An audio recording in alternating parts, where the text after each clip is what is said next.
l'indipendenza perché per l'autonomia ci sono già. C'è un referendum che sostanzialmente è concesso, no?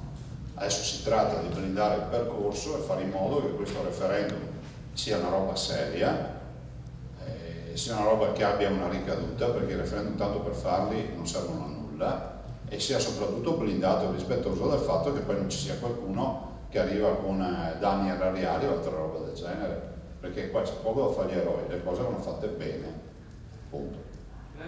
Anche per parlare al mondo indipendentista voglio ricordare che quello che dicevo io premesso che io sono convinto che alla fine bisogna riuscire a fare un referendum anche qui, però vorrei anche ricordare che la Catalogna, che ha 80 anni di storia indipendentista, prima con Pujol, adesso con Artur Mas, aveva annunciato il suo bel referendum il 9 novembre 2014, data che si ricorda perché è caduta il muro di Berlino, 9 novembre 2014, ovviamente casca un po' di anni prima, 89, e non lo ha realizzato, ha fatto una consultazione informale dove 2 milioni sui 6 milioni aventi diritto sono andati a votare, ma non importa.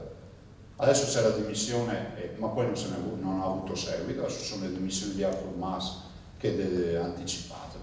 Però è il dato di fatto che noi se annunciamo una cosa la vogliamo fare, punto, per cui ci crediamo. Il percorso lo si farà bene e vi renderemo edoti di quello che accadrà nel prossimo.